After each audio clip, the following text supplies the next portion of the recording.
What's going on, everybody? As you can see, got the title, the WWE World Heavyweight Championship belt right here, which means Monday Night Raw review. And this is not just any Monday Night Raw. This is the go-home show before Royal Rumble. So, they started off the show with showing both CM Punk and Cody Rhodes get into the building. But I know you see that picture. Which way my finger pointing that way? Yeah, there you go, right there. I know you see that picture, but more on that later. That's just a little teaser. But they actually kicked it off. The actual start of the show, the first segment of the night, was Seth Rollins. And Seth Rollins addressing his injury. Now, for those who don't know, Seth Rollins injured his knee. He's got a partially torn MCL and something and another. He got like two different types of injury: a partially torn MCL and something else. So it put into question for all of last week, because this was reported like the next day, like that last Tuesday. They reported this. This was like, oh man, Seth Rollins just really injured. So they didn't know what his future was going to hold, and he basically revealed that that's what happened. He officially on Raw revealed that the rumors of what his injury was true, and that he could miss up to 3 to 4 months of action, which guarantees if that happens, he would not be at WrestleMania, because WrestleMania is in April. We're in almost the tail end of January. Well, we is at the tail end of January, so therefore he would miss. Yeah, he would miss February, March, April, and May. He wouldn't be back until June, until the summertime, until June. So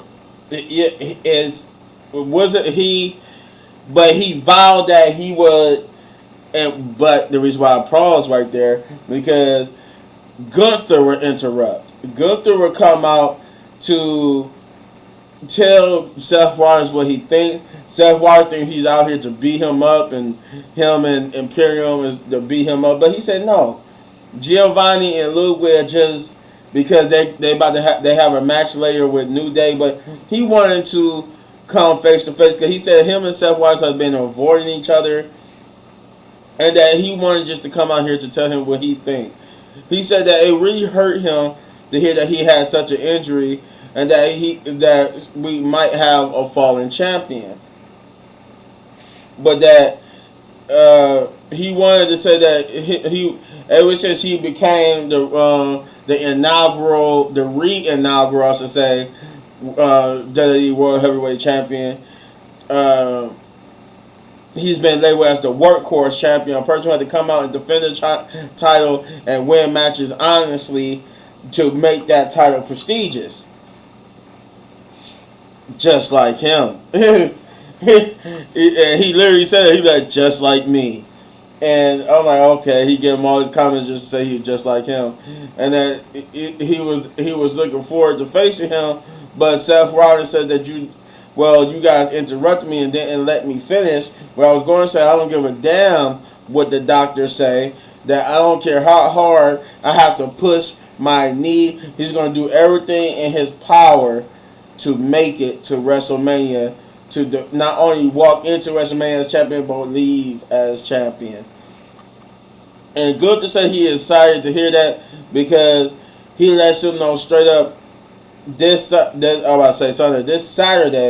at the Royal Rumble. And trust me, guys, I know what's been going on. That's one of the reasons why I did this a little bit late, and I will get to the big announcements that was made today. But back to what I was saying, yeah, and that he was going to win the Royal Rumble and challenge Seth Rollins at WrestleMania, and as Gunther and Giovanni and them was leaving, they would get attacked by a New Day. That's starting the first match of the night, which is New Day versus Imperium, which really wasn't much of a match. It was more so that they did do a match, but the two ended up all 4 men ended up brawling outside and got double counted out, which was the better part of this was actually better than what they was trying to do. The match itself was okay, but this part was which made it better, because this was better because it actually showed the intensify of it all. But yeah, so they pretty much brawled into the crowd and then put themselves through tables. Then they had like a backstage segment with Jey Uso telling them how when they're pushed, they know how to get serious. They're not all about the booty-o's and the pancakes and all that type of stuff. And that next week, Gunther is being challenged by Kofi Kingston for the Intercontinental Championship. We will get the second match, which is Ivy Niles versus Valhalla, which was okay. I have a group of friends I was telling this to, but Sarah Logan, I always thought she was the weak, even though she was like she was the bigger of the three, the Riot Squad. She was always the weak link to me. Like, I've never been impressed with her matches, though. And I say that to say that she actually kind of sort of impressed me here. Like, I always liked Liv Morgan and Ruby more than I did Sarah, but her as her Valhalla character is pretty good. I'm not gonna lie, her and Ivy worked well together. I mean, it was a quick 5-8 minute match with Ivy Niles winning. I think she hit like a bulldog from the top rope on Valhalla to get the victory. But this wouldn't be the last time we see Valhalla later on. More on that later. Let's see what we got next. Nia Jax come out to cut a promo about how everybody this part, I was trying to figure out what part. The reason why I'm trying to figure out like what part of this to add about WWE 2K24, so I'll just do that later, because it does tie into this segment, what happens afterwards with Rhea Ripley. But Nia Jax basically was talking about Rhea Ripley, how everybody wants to face somebody they know they could beat and not face her, somebody they know they can't beat. And she ran down the list of people that she's faced. She said she went up against Rhea Ripley, she got squashed. Went up against Becky Lynch, the man, and got squashed. And she was saying that nobody, she's not even mad that Rhea saying that she really wants to face Becky at WrestleMania, because she knows she can beat Becky, instead of wanting to face me, somebody she knows she can't beat. But she would get interrupted by Becky Lynch, who would come out and tell her to shut up, and basically that she got a big target on her back, not because she will be the biggest competitor in the ring at the Royal Rumble, but because nobody likes her, and that she can't decide what she will enjoy more, winning the Royal Rumble for the second time or watching Nia get eliminated. But then she would get interrupted by Bayley, who we're seeing earlier backstage with Damage Control, and she would come out and say that neither one of them are winning. That she was actually there to find Rhea, but this was so much better, and tells Becky and Nia that neither of them was winning, and that she's gonna win, challenge Rhea, take her title. And then she start in the middle of her speech. She just beats on Becky, and a brawl starts off between the three, with Nia quickly dealing with both Becky and Bayley. With Bayley getting a big leg drop from Nia, while Nia threw. This is after Nia threw Becky out of the ring, and then she gave Bayley the big leg drop to stare off into Becky. Rhea would then begin being shown backstage that they would her straighten out Judgment Day, her disappointment in Judgment Day, whatever, right? Then we got the third match, which is The Miz versus Was it Dom? Yeah, Dominic Mysterio. And man, that match was okay. It was funny because I like how they integrated like Finn Balor into it. I like it. It was a good match. Finn Balor, because Rhea, I forgot Rhea said in that segment too that she wanted Finn Balor, so she wanted to see the vicious side of Finn Balor because it's been too long since she's seen it. So that's what they got here. This was a fun little back and forth with Miz hitting some impressive moves. Like Miz really impressed me here. Like I'm actually really enjoying this face run of the Miz because he's busting out new moves and so, just like John Cena, showing that he got, I compared to John Cena because John Cena, sometimes when he comes back, he busts out new moves, showing that he got a lot left in the tank, and so does the Miz. The Miz is showing that he always added new repertoire, new moves. He actually got some high flying stuff in there, but Judgment Day shenanigans will help Dominic Mysterio get the victory here, and then they will beat up on the Miz afterwards. With I forgot who came out. Did I write it down? Who came out? Oh, DIY. DIY will come out and help the Miz fend off Dominic Mysterio and Finn Balor and JD McDonough. We will get the next match, which is Chad Gable versus Ivar, and of course, obviously, this is where Valhalla shows. This match had no business being this good, but then again, this is what you expect from Chad Gable. You put Chad Gable in the ring, I'm pretty much convinced. You put him in the ring with anybody, he could make a 5-star match. Because this match went from this probably gonna be another okay match to, oh wow, that was actually pretty good. That's about a 4 or 5-star match right here, and that's what it was. It was impressive. So both men were impressive here, and they both hit some amazing moves.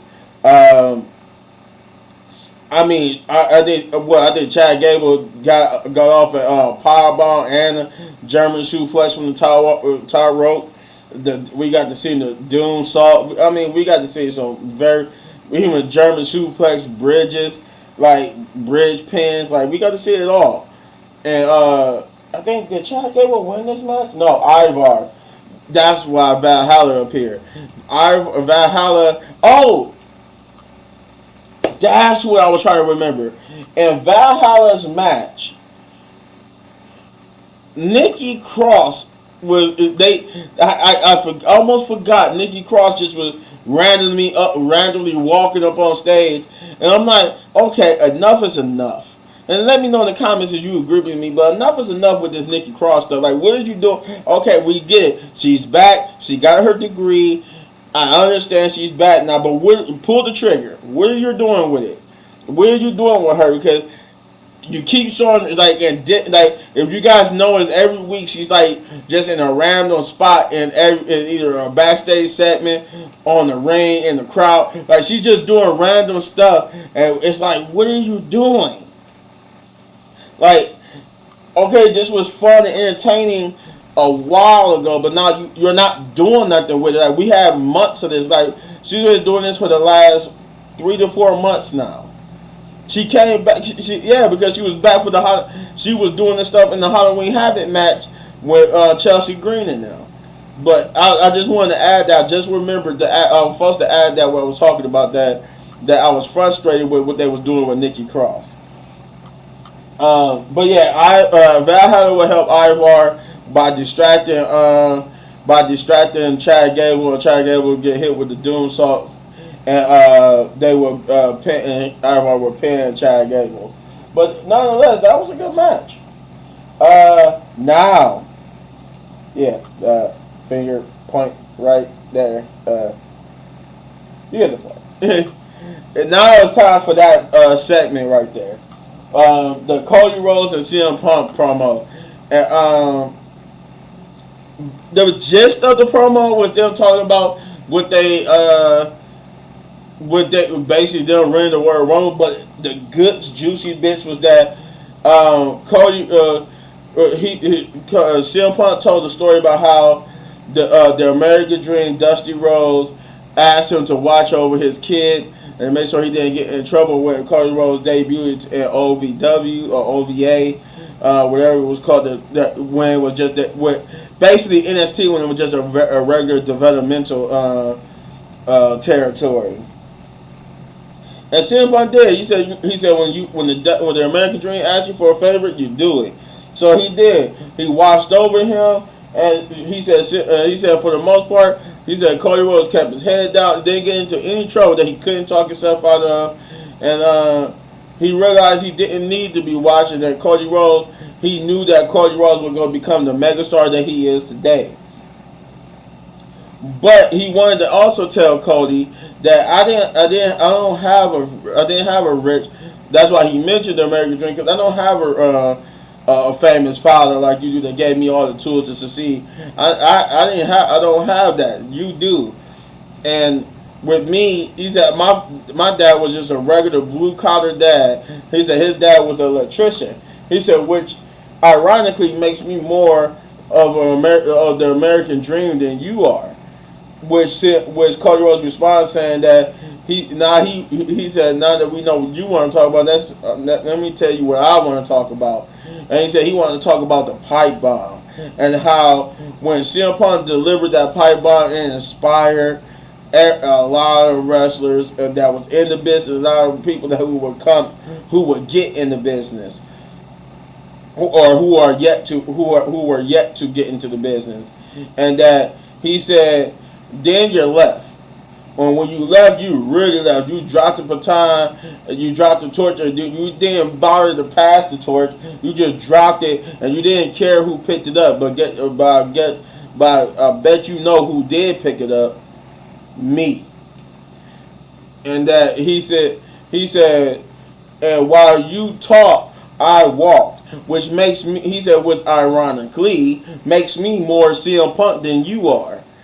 And with that, CM Punk take off his hoodie, and he said, it's getting a little hot in here, and that's when we getting close to this, where CM Punk basically informs him that they gave him, that he got everything, and that he became this big megastar, and he's right around the corner. They gave him the cover of WWE 2K, and then you're right around the corner, you're about to complete your story. What's that in the distance?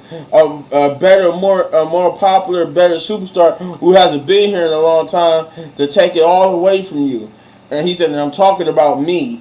And it could have been both ways. It's like alluding to that. He could either been talking about him, which he said he was, but he also could have been talking about The Rock, because The Rock also fits that formula.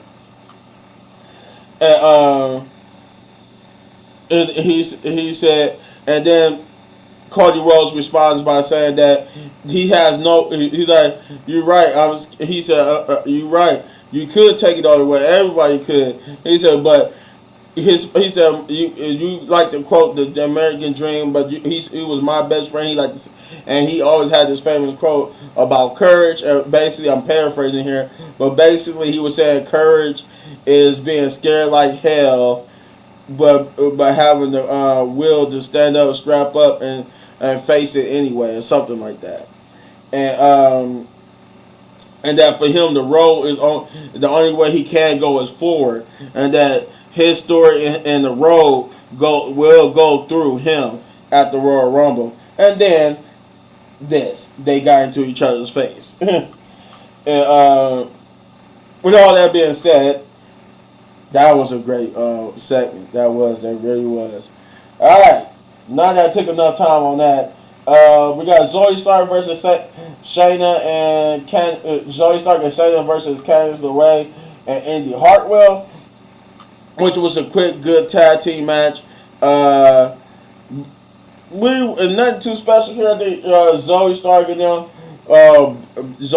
and Candice Zoe hit Candice with the finisher and beat her. Like I said, nothing too special. A quick tag team match. Damage Control was there too, and they jumped and beat Zoe, not Zoe Stark, but I forgot the women tag team champions, Kane Carter and Katana Chance was there at ringside, and then they got in the ring to confront Zoe Stark and them because they basically part of the next challengers after Damage Control. But Damage Control, Asuka and Kairi Sane along with Dakota Kai, basically, well, she didn't beat nobody up, but Kairi Sane and Asuka beat them up to stand tall at the end of that. Then we got our main event, which is Damian Priest versus Drew McIntyre, and this was a very good main event, and it was excellent. I mean, I enjoyed every bit of it. I love the storytelling. I love what made it even better was R-Truth, who basically caused Damian Priest the match. He caused Damian Priest the match, but his antics made the match even more. He kept trying to give Damian Priest his cut, but he could. And it was like he tried to put it in the briefcase, but he didn't know the code or the combination. So he got up on the ring, kept trying to yell at him on what was the code, and then he would get hit with a straight right from Drew, knocking him into the ring, knocking money everywhere. But Drew, that's where Damian Priest got mad and threw R-Truth out the ring, telling him what he's doing. He would turn around and get a Claymore kick and 1, 2, 3, and thus Drew McIntyre won, and they ended the show with Drew McIntyre hands raised in victory.